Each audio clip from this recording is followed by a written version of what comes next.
Ei pessoal, tudo bem? Nós somos alunos do segundo período de enfermagem da UFES e iremos abordar uma das substâncias mais importantes para nós, a água. Bom, a água é a substância mais abundante nos seres vivos, constituindo mais de 70% do peso na maioria dos organismos.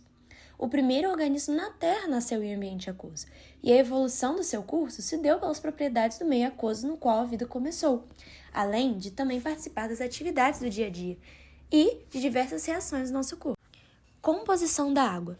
A molécula de água, H2O, é formada por 2 átomos de hidrogênio e 1 átomo de oxigênio, unidos por ligações covalentes. Essas ligações ocorrem pelo compartilhamento de elétrons da última camada eletrônica, buscando uma estabilidade. O átomo de oxigênio, por ser extremamente eletronegativo, atrai fortemente o elétron de cada hidrogênio.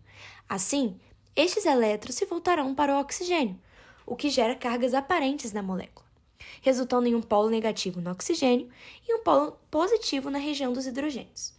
Essa característica permite a formação de pontes de hidrogênio, que são relações intermoleculares de um hidrogênio, com carga aparente positiva, ligado covalentemente a um átomo eletronegativo, como flúor, oxigênio ou nitrogênio, com átomos eletronegativos de moléculas vizinhas.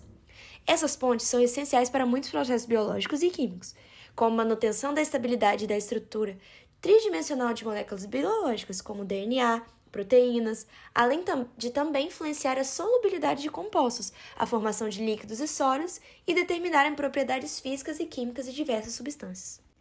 Estados físicos da água. A água pode se encontrar em 3 estados físicos distintos: sólido, líquido e gasoso.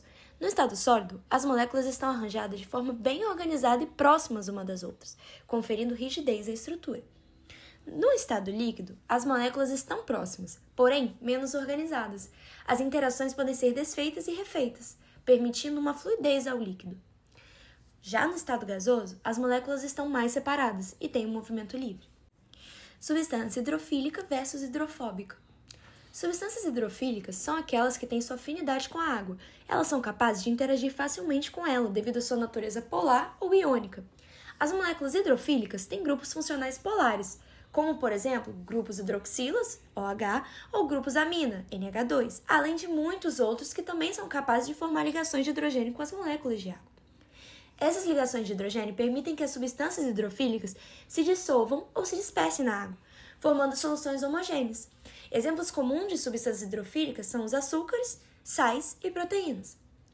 Por outro lado, as substâncias hidrofóbicas são repelidas pela água.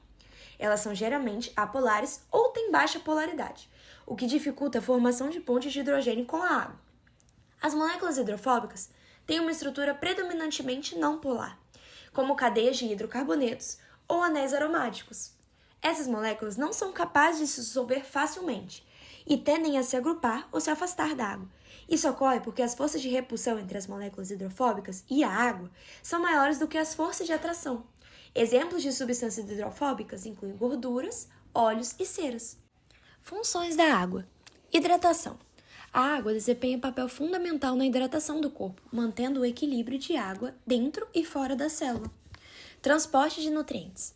Ela também é essencial para o transporte de substâncias, como nutrientes e oxigênio através dos vasos, pois é a maior parte da composição do plasma sanguíneo. Remoção de resíduos. A água dissolve os resíduos metabólicos e toxinas que serão filtrados pelos rins e posteriormente do corpo pela urina, além de influenciar no equilíbrio ácido-base por esse mecanismo de excreção.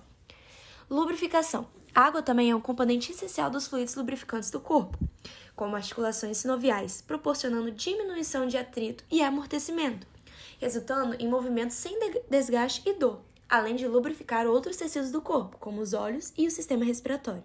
Vamos então abordar uma curiosidade sobre a relação da água com o corpo humano, especificamente o suor. Ele é produzido pelo corpo para regular a temperatura e é composto por água, sais minerais e é liberado pelas glândulas sudoríparas.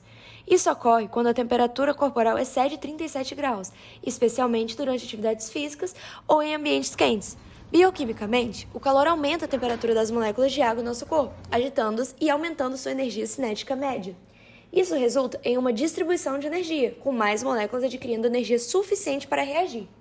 Essas moléculas colidem umas com as outras, acelerando as reações químicas. O corpo, então, precisa se livrar desse calor excessivo para evitar o superaquecimento, o que poderia desnaturar, assim, proteínas.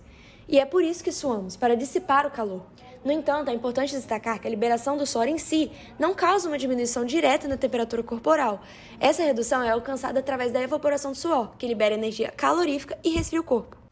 As referências usadas nesse vídeo estão contidas nos livros Princípios de Bioquímica, quinta edição de Leninger, Bioquímica Fundamental de Strayer, Berg e Timotsko, além de sites complementares como Einstein BR, Mundo Educação, Khan Academy e Brasil Escola.